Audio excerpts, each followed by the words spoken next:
উপদেশ দিলেন তার ছেলে মেয়েদেরকে নামাজের জন্য। কিসের জন্য?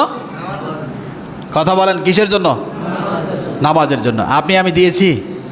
বাবাই নামাজ পড়ে না, ছেলে নামাজ পড়বে কি? কথা বলেন ঠিক কিনা?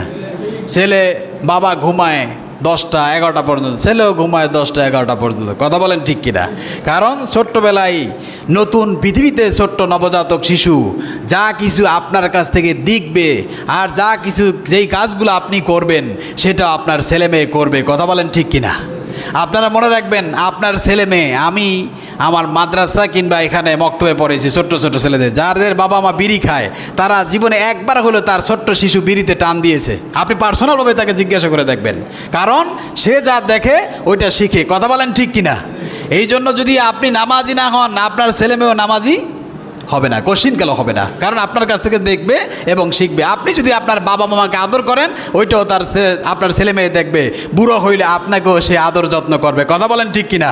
আর আপনি যদি আপনার আব্বা আম্মাকে অবহেলা করেন, খোদার কসম করে বলি, আপনাকেও আপনার ছেলে মেয়ের চাইতে নিকৃষ্টভাবে অবাধ্য আচরণ করবে, আপনার সাথে খারাপ ব্যবহার করবে। কথা বলেন ঠিক কিনা?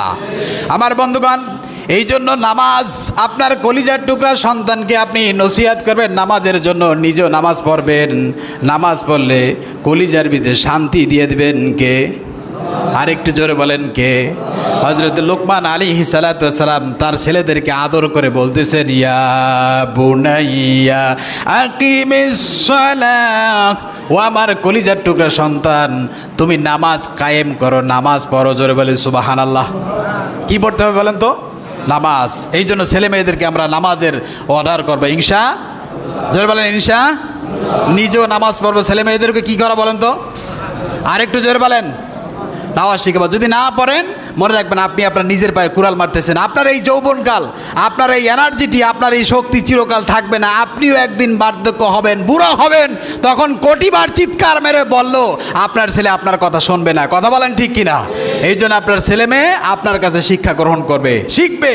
আর যদি আপনি নিরপিসাস হন, আপনার আচার আচরণ যে খারাপ হবে, আপনার স্বামী স্ত্রী ঝগড়া করবেন, যা দেখবে সব কিছু ওই ছেলে মেয়ের মাথার ভিতরে আপনার স্মৃতিবদ্ধ হয়ে থাকবে, এবং সে যখন প্রাপ্তবয়স্ক হবে তখন তার থেকে ওই আচরণ পাবেন, বিকল্প কিছু হবে না।